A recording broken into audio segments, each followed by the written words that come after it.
Last year, almost 23,000 migrants from North Africa reached the Canary Islands, and thousands more have arrived in the last few months alone. But because Spain doesn't move people to the mainland, campaigners say the islands have become a migrant prison.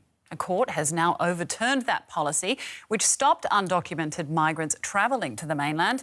DW's Jan-Philipp Scholz reports from Gran Canaria.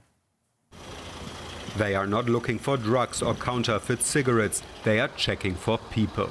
African migrants trying to get from Gran Canaria's harbour to the Spanish mainland. They are looking for young men like this one, caught on camera by a harbour worker. Truck driver Rafael makes some final checks himself. It was just a few weeks ago that he found stowaways on board.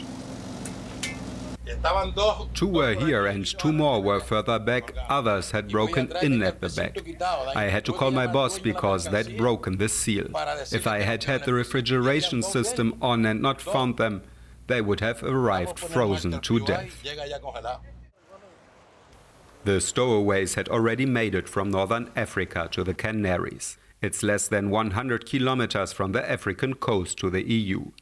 But most of the tens of thousands who take that route want to go further, to the Spanish mainland, more than 1,000 kilometers further north. The Spanish authorities have done all they can to prevent that route becoming an established one.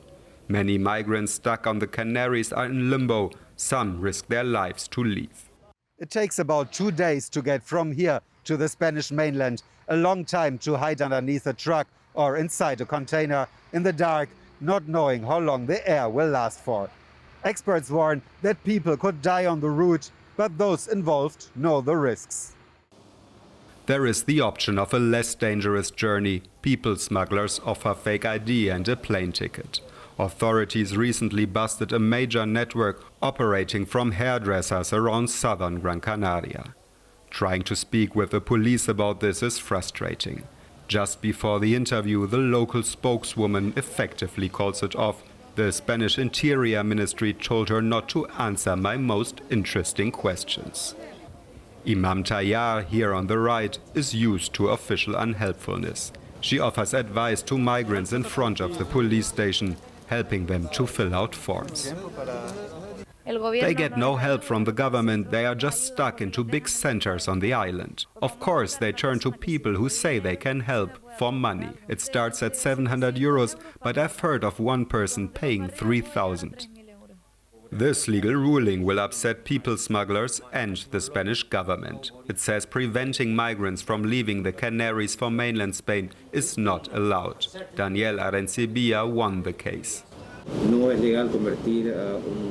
You cannot simply turn a whole region into a prison.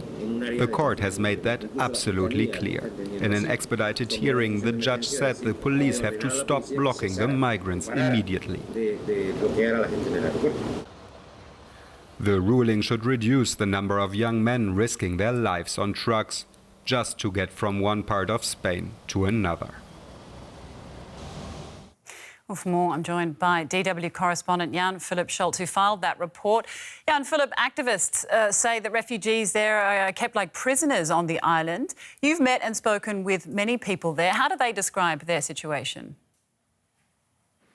Well, the Spanish government has been everything but transparent when it comes to the topic of migration, and it's virtually impossible for journalists to enter some of the camps. But I've spoken to many migrants and they've shown me videos from inside the camps, and they are really very, very basic. Dozens of people in one room at times. But we also have to keep in mind that authorities really have been overwhelmed at times. We are speaking about more than 30,000 migrants that have arrived within a few months, and they are not actually imprisoned in the centers. The term prison, of course, is more metaphorical for the islands as a whole. And we've also seen in recent weeks now authorities at least transferring some of the migrants off the islands to the mainland. Well, now a Spanish court has overturned that policy, stopping the undocumented migrants from travelling to the mainland. What's likely to change? Well, it's so far not the final ruling. We still have to wait for the final ruling. It will probably be published in a few weeks, but most experts, that I talked to say that the ruling will probably be confirmed. And that means that we will see much more migrants trying to reach the mainland in an official way, for example, boarding a ferry or taking a plane ticket officially, buying a plane ticket and taking a plane. And this will make the topic much bigger for the European Union as a whole, of course. Of course, it was also the EU putting pressure on Spain to try to keep as many migrants as possible on the islands, not to have a new route from Africa to Europe.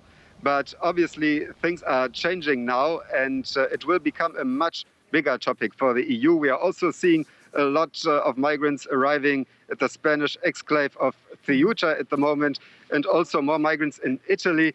So a lot of experts are already talking about a new era of COVID-driven migration. So this topic will be on the agenda for the next months. All right, DW correspondent Jan Philip Schultz reporting for us from Spain's Canary Islands. Thank you.